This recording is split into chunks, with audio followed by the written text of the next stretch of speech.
नमस्कार, मैं हूं रुचि शर्मा। वेब3 की तमाम बड़ी खबरें लेकर हाजिर हैं हम। गेमिंग केंद्रित ब्लॉकचेन नेटवर्क ओएसिस का लक्ष्य एसबीआई एनएफटी मार्केट के साथ एक नई साझेदारी के माध्यम से जापान में क्रिप्टो गेमिंग स्पेस को बढ़ाना है, जो कि एनएफटी मार्केटप्लेस है, जो टोक्यो स्थित Japanese financial giant SBI group की सब्सिडरी कंपनी द्वारा चलाई जाती है। ओएसिस एक चेन जिसने यूबीसॉफ्ट, बैंडाई नामको और सेगा जैसे ट्रेडिशनल वीडियो गेम टाइटन से रुचि प्राप्त की है, जापान में बढ़ते ब्लॉकचेन गेमिंग मार्केट को बढ़ाने के लिए एक ठोस प्रयास कर रही है। एसबीआई एनएफटी मार्केट अब ओएसिस के होमवर्स के साथ अपने इनिशियल इंटीग्रेशन के अलावा ओएसिस के हब लेयर और एमसीएच वर्स ब्लॉकचेन से एसेट्स का समर्थन करता है। अगर प्लेटफॉर्म द्वारा अनुमोदित किया जाता है तो ये ओएसिस पर निर्माण करने वाले डेवलपर्स को मार्केटप्लेस के माध्यम से एनएफटीज बेचने की अनुमति देगा। केवल ऑथराइज आर्टिस्ट और ओएसिस एफिलिएटेड प्रोवाइडर्स के एनएफटीज ही एसबीआई एनएफटी मार्केट में लिस्टिंग के लिए पात्र हैं। बढ़ते हैं अगली खबर की ओर। वेब3 फिनटेक सेक्टर के एक इनोवेटर एनएफटीएफएन ने घोषणा की है कि उसने अपनी शुरुआती पेशकश में 5 करोड़ रुपए जुटाए हैं। पहले से ही एलोकेटेड 20 मिलियन से अधिक टोकन के साथ ये इन्वेस्टर एंगेजमेंट एनएफटीएफएन के फ्लैगशिप प्रोडक्ट सुपरनोवा की क्षमता में मार्केट कॉन्फिडेंस को उजागर करता है। सुपरनोवा को एनएफटी मार्केट तक आसान पहुंच की सुविधा के लिए डिजाइन किया गया है। एनएफटीएफएन के सीएमओ और को फाउंडर अभिषेक कुमार गुप्ता ने एक बयान में कहा, हाई एंट्री कॉस्ट और सोफिस्टिकेटेड ट्रेडिंग टूल्स की कमी के कारण एनएफटी स्पेस एवरेज यूजर्स के लिए मुश्किल हो जाती है। सुपरनोवा को इन बाधाओं को खत्म करने के लिए डिजाइन किया गया है, जिससे इसे बनाया जा सके।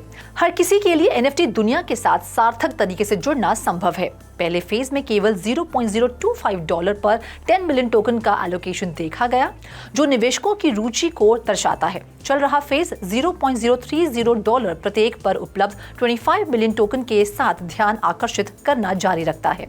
एनएफटीएफएन के सीईओ और को फाउंडर विकास सिंह ने कहा, सुपरनोवा के साथ BAYC या MAYC जैसे उच्च मूल्य वाले एनएफटीज को ट्रेड करना हर किसी के लिए सुलभ हो जाता है।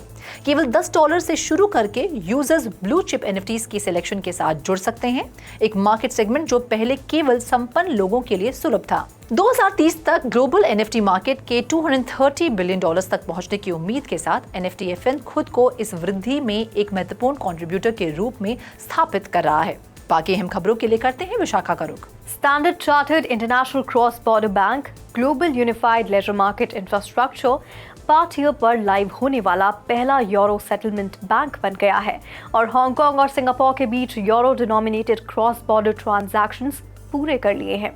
ये खबर नवंबर 2022 में पार्टिया में स्टैंडर्ड चार्टर्ड के निवेश के 2 साल से भी कम समय बाद आई है, जिसने बैंक को प्लेटफॉर्म में फाउंडिंग शेयर होल्डर बना दिया। उसी समय बैंक ने बताया कि उसे उम्मीद है कि निवेश से क्रॉस बॉर्डर ट्रांजैक्शंस के लिए डोमेस्टिक सेटलमेंट सिस्टम की स्पीड, एफिशिएंसी और विजिबिलिटी प्रदान करने में मदद मिलेगी।